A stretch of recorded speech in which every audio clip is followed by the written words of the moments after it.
নমস্কার বন্ধুরা, আশা করি তোমরা সবাই ভালো আছো। আমিও একদম ভালো আছি। আজকে যে আসনটি তোমাদের সাথে শেয়ার করব তার জন্য আমি প্রথমে একটি ঘরে 4 তুলে নিয়ে তার উপরে 5 নাম্বার লাইনে আমি 3টি ঘর তুলে নিলাম। তুলে নেওয়ার পরে আবার আগের ঘরেই 4টি তুলে নেব। এরপর উল্টো দিকে আমি আবার 5 নাম্বার লাইনে 3টি ঘর তুলে নেব এবং মিডিল যে ঘরটি সেই ঘর দিয়ে সুচটিকে ডুবিয়ে নেব। এরপর একদিকে আমি এবার নিয়ে নেব 4টি ঘর, আবার অপর দিকেও নিয়ে নেব 4টি ঘর। এরকম করে আমি একটি প্রজাপতির মতো ডিজাইন তৈরি করে নেব। আমি আগেই একটি ফুল তৈরি করে রেখেছিলাম। সেই ফুলের একটি পাপড়ির লাস্ট লাইনের মিডিল ঘর থেকে আমি পরপর ঘর গুনে 13 নাম্বার লাইনে দ্বিতীয় ফুলটি তৈরি করে নেব। এভাবেই আমি দুপাশে প্রত্যেকবার একটি করে ঘর বাড়াবো আর মিডিলের ঘরটি দিয়ে সুচটিকে উঠিয়ে নেব। এভাবেই আমি আমার ডিজাইনটি কমপ্লিট করব। তোমরা কে কোথা থেকে আমার চ্যানেলের ভিডিওগুলো দেখছো অবশ্যই কিন্তু কমেন্ট করে জানিও। আর তোমাদের কাছে কেমন লাগছে আমার ভিডিওগুলো জানাতে কিন্তু ভুলো না।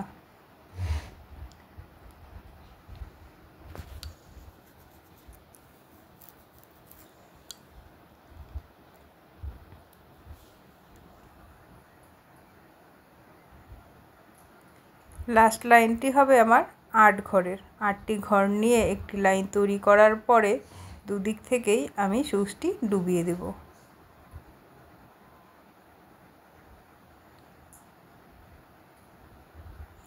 এবার নিয়ে নিলাম সবুজ রঙের সুতো। এখান দিয়ে ওই লম্বা যে ডিজাইনটি করেছি সেটি আমি করব। একদম কোণার ঘর থেকে 3 নাম্বার লাইনে আমি 2টি ঘর তুলে নিলাম। তুলে নিয়ে একদম কোণার দিকে যে ঘরটি আছে ওই ঘরেই ডুবিয়ে দিলাম। এভাবে আমি 6টি ঘর নিয়ে লাস্ট লাইনটি তৈরি করে নেব। 2টি নেওয়ার পরে নিয়ে নিলাম সুচের 3টি ঘর। 3টির পরে নিয়ে নিব সুচের 4টি ঘর, তারপরে 5টি এবং 6টি।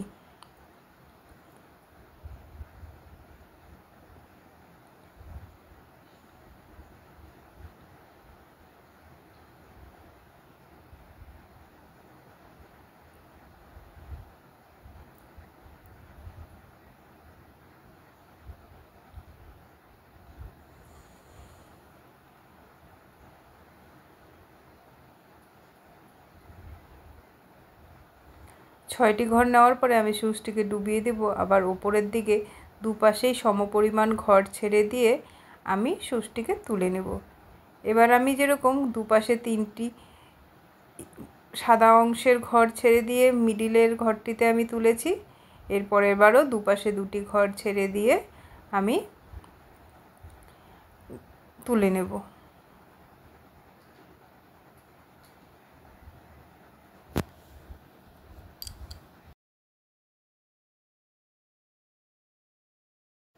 আশা করি তোমাদের কাছে আজকের ভিডিওটি ভালো লেগেছে।